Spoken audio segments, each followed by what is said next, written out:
like this spiritual belief that like if I don't look at it, if I can just like love and light and like positivity myself out of it, it'll be fine. It won't hurt me anymore. And it's just not true. You're the golden red got the strength to carry on, won't go, my child, walk on. Hello, beautiful soul family. Britt Cannon here, host of the Walk On podcast, the podcast where I try to demystify spirituality, personal growth and healing, and whatever else I feel like talking about. This week's episode to bring in the new year, 2022, is all about acceptance. I talk a lot about the numerology of 6. You know, it's a lot about partnerships, giving and receiving. I talk about the tarot cards in the minor arcana that have 6 as their as the number, you know, like the 6 of Pentacles, which is about giving either generously or from a place of resentment, or receiving, you know, openly or from a place of resentment. The 6 of Cups about reciprocity, about relationships of giving and receiving, also about childhood and nostalgia and letting go of the illusions of that experience, and also letting our inner children kind of guide us and lead us towards happiness. The 6 of Wands, which is about victory, coming home, feeling a sense of accomplishment and passion and excitement. And then the 6 of Swords, which is about how we have to carry our wounds with us sometimes, you know, how we can't heal everything all at once.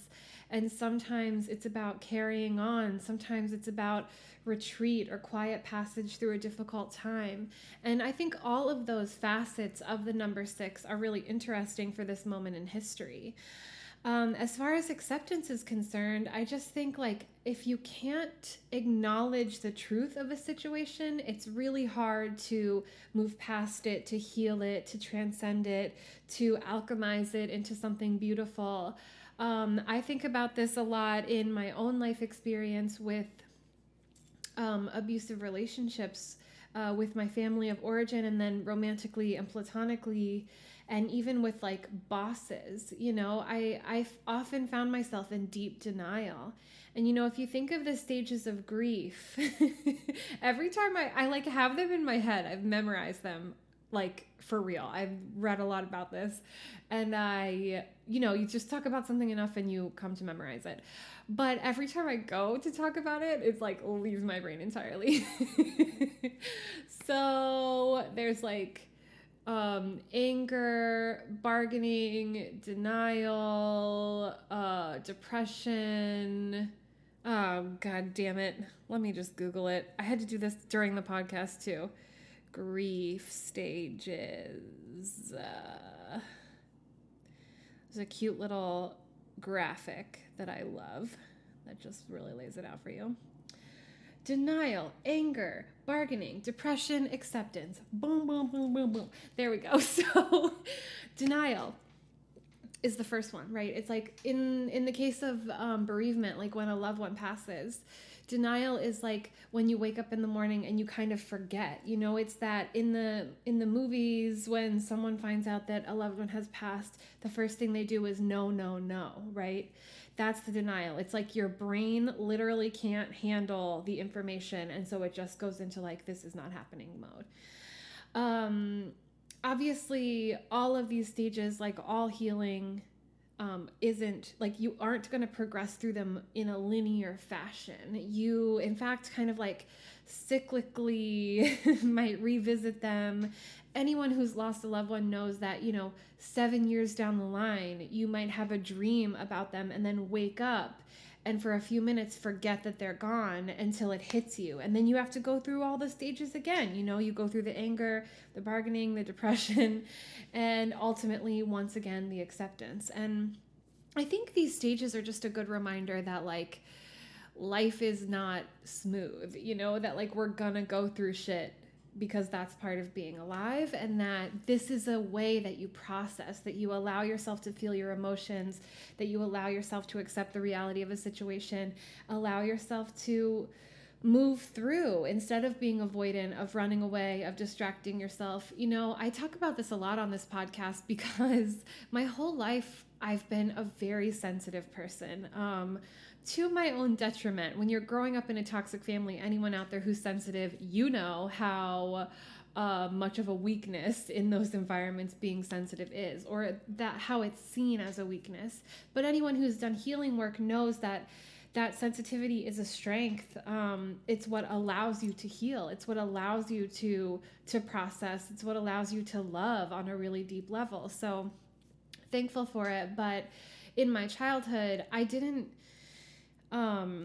stuff just affected me. You know, I didn't know how to like develop that piece of me that could just like not care or detach, and be really avoidant the way that I saw the grown-ups being, and the way that I saw even some of my other like peers being able to do. I just wasn't like strong enough.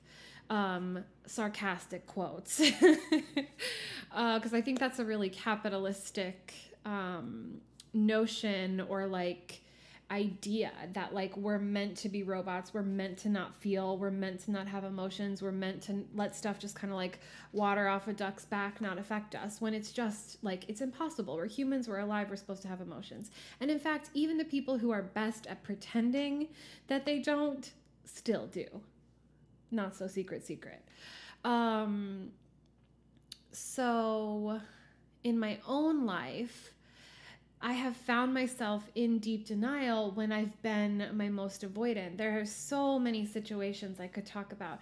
You know, I talk a lot about this one relationship I had with like my closest caregiver. We were very enmeshed. You know, she made sure that I was her therapist, I was her best friend, I knew all our family's business, I knew all the drama. She talked shit about me, talked shit to me about all of the family. Like, I really knew everything that was going on from the time that I was still in a car seat. And she was a very, you know, typical, classical, like everybody loves Raymond, overbearing matriarch. And so she would nitpick me about my weight, about how social or not social I was, a lot of things that turned out to be autism, spoiler alert, things that I just can't help, that make me weird or different or not as good at certain things, or like just more sensitive than the average bear. So just constantly criticizing, constantly nitpicking. And also I had her on such a pedestal that I couldn't see the ways in which the family turmoil of my aunts and uncles and my mom stemmed from her parenting, just like my issues stemmed from their parenting and by proxy her parenting, until I was in therapy. And my therapist kind of just like didn't even say it. You know, therapists are so good. A good therapist will never just like say the thing to you. Like, they will lead you with these beautiful and challenging questions to discover it yourself, which is like a superpower. Love it. Amazing. Denise, shout out to you. Saving my life. But she just like led me to the realization that like maybe this person didn't deserve to be on this pedestal. Maybe they played a part in some of the dysfunction. And I just like, boom, wall up, couldn't deal. Spent several years unpacking that notion. Like, literally, it took me years to unpack this. And I see this in a lot of people I work with that, you know, who are in a toxic relationship or a extremely codependent, you know, sort of abuser codependent friendship with a toxic friend. They just like cannot deal. And when you have to say that to someone, when you have to be like, I don't know if this is a healthy situation for you, you can see their defenses go up. You can see and feel yourself become the enemy as they wrestle with their cognitive dissonance in admitting the truth. That's why it's really important to be like sensitive when you're handling those things. And to be honest with y'all, I have not always been the most sensitive when handling those things. I have in the past found myself getting really frustrated with people in that state of denial because, as with most things, I was frustrated with myself and my own sense of denial, and I was seeing the mirror of it in someone else, and it was causing me to act in a way that maybe wasn't super helpful. But I have since worked on that, and also am like much more boundary laying when it comes to working with people. And if I feel like someone is like above my skill set, I feel no issues just like explaining that to them and suggesting that they get real therapy or something, instead of a tarot reading or or a consultation, or like, you know, spamming my DMs with questions about their shitty relationships. Or let's say challenging relationships, less judgmental. So I just got to look at my clock here to make sure I'm on time. So in a grander context, like, well, let's first talk about, on the small context, if we're in denial about the reality of our life situations. And if in fact we're maybe a little bit addicted to challenging situations, which take up all our time, which cause a lot of ruminating, which cause a lot of obsession. I mean, this is extremely pervasive. Getting into these like complicated relationships or situationships or whatever, or like even friend group drama, where that's what you're preoccupied with. If it's not on that level, maybe it's on like a celebrity gossip level, which, you know, I'm a quadruple Libra, love the hot goss. But it's like, is it just like a light entertainment situation, or is it like a pure distraction and we have nothing outside of this, to the point where like we are in denial about our current reality and can't care about anything besides this superficial stuff? Not that it's not, doesn't feel real to us. I don't want to minimize the like feelings that we get from an unrequited love situation, or a toxic friendship, or a complicated family dynamic, or even like loving our favorite celebrities. It's just like there's more at stake.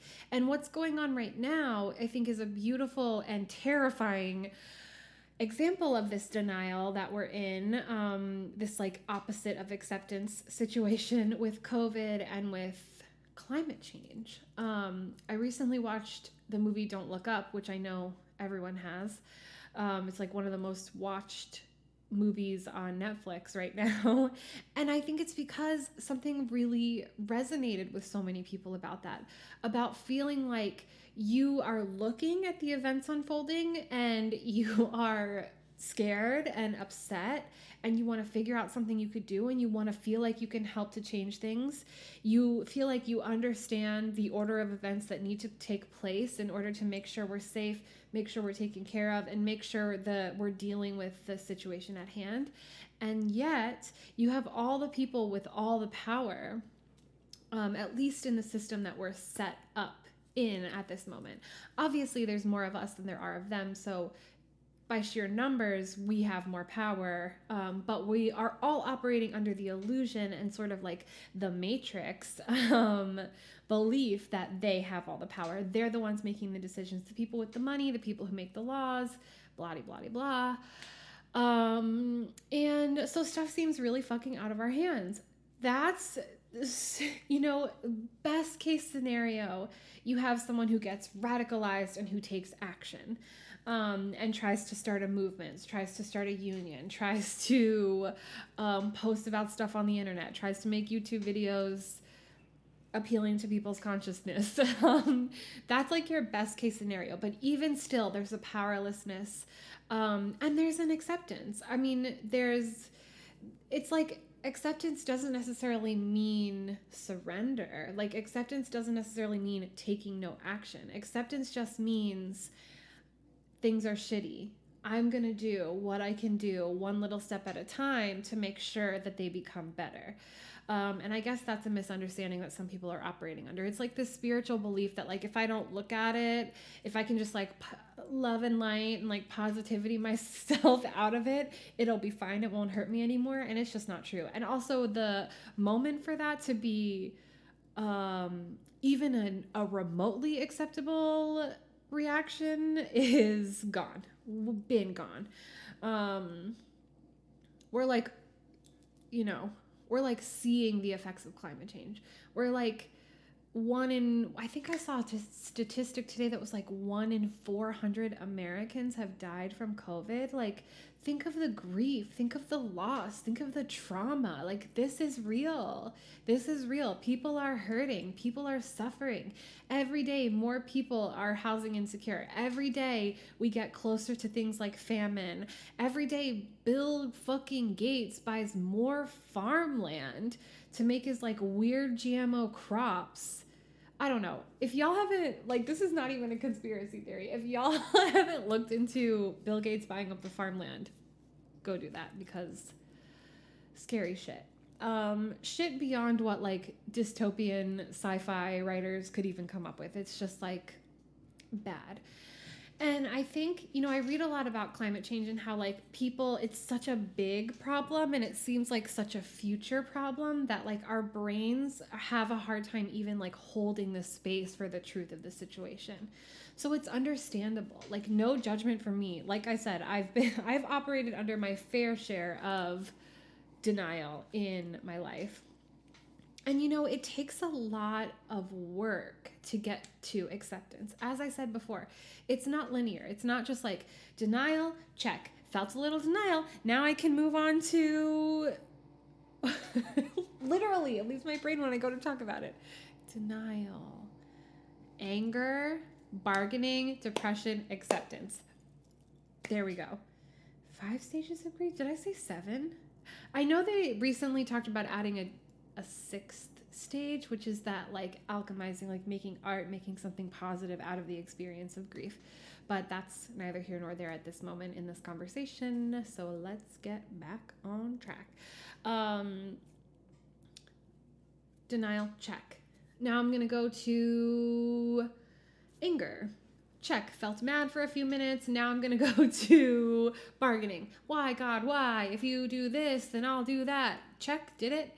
Depression. Oh, I'm so sad about it. Check. And now acceptance. Like, it does not work like that. It would be beautiful and like so convenient if it did, but it doesn't. So we go through, you know, I was talking in the podcast about, I don't know if anyone is like watches Friends out there, but there's that episode of Friends where Monica is talking about the erogenous zones on like the female body, and they're numbered like 1 through 7 or 1 through 8 or whatever. And she's like 1, 2. She's like demonstrating how to like please a woman. And she's like 1, 2, 3, 1, 1, 4, 1, 1, 6, 1. You know, like that's how it is. It's like you might do one step for a while and then move on to a different step and then go back to that step and then go a couple steps ahead and then go back.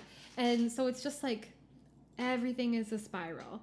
And each time you're revisiting the same things, but just from a higher and higher and higher level. I still mourn the death of my childhood dog Mercedes. I still mourn the death of my cousin Dustin. I still mourn every day the way that my life has changed because of COVID. I have to go through that process in many different ways all the time. I'm always in process, right? It's a meditation. It's a practice. It's an act of loving myself. And it's just like part of healing. And I'm doing my healing every day, all day. You know what I mean? You're either healing or you're in denial, you know? We all have wounds. We all have stuff to work on. We're all works in progress. And either you're like doing the work or you think you're done. And that's an illusion. That's a form of avoidance and denial. So, it's not linear. And it takes a lot of work. And even the fact that like depression comes before acceptance is like you go deep down into a pit before you can arrive at acceptance. There's grief in the stages of grief. There's hard work. There's a lot of self-awareness. There's a lot of self-compassion and self-love and patience. It takes a lot to get there. And then once you're there, like anything, like self-love, like romantic love, like even career achievement, if you want to look at it from a capitalist standpoint, you know, it's not like I've achieved it and I'm done. Like there's always maintenance, there's always checking in, there's always triggering that's going to happen. And so you're always going to be in process. And that's part of acceptance too, is realizing that like I am inherently imperfect and I will always have stuff to work on, you know, that I am perfect in my imperfectness. Like that's how we're supposed to be. And that there's always something to be, you know, I see people lament, you know, you don't always have to be healing something. And it's like, you don't always have to be searching on healing something. You don't have to be addicted to healing. And it's like, I don't feel that healing has ever played a negative role in my life. I'm not sitting here picking myself apart for not being enough. In fact, because of my healing, I know I'm enough. Because of my healing, I know that I don't have to be like 100% secure attachment style to be in a loving and healthy relationship. I know, you know what I mean? It's just like, it's so bizarre to me. Anyway, long story long. This year, let's get real with ourselves. Let's get to acceptance so that we can get to change. Real, lasting, very necessary, like life-saving at this moment change. Whether that is for you on like a political level, on a spiritual level, on an individual emotional level, or all of them. You know, ideally it would be all of them. Ideally, like the Six of Pentacles talks about, you pour into yourself and you're able to give. May you have boundaries, may you have clarity, may you have self-love, and may you find acceptance. It is not easy to admit when shit ain't right. So if you've gotten there before, congratulations, you're a superstar. If you are struggling getting there now, it's okay. It's fucking hard. Every time you manage to achieve a new level of that and do it on in a different area of your life, like give yourself a brain kiss, give yourself lots of love and encouragement, because it's really tough, but necessary. Not to be doom and gloom, but things need to change. Life is going to get increasingly more unbearable, increasingly more dangerous. And those of us who are marginalized on this planet need to fight for each other. You know, we're all in this together. Thank you so much for watching. If you want to listen to the full episode, you can click the link in the description below. You can check out my website for lots and lots of things, which I'm not going to sit here and list because it takes too long. Check it out. I do a lot. Love you so much. Happy healing. Bye.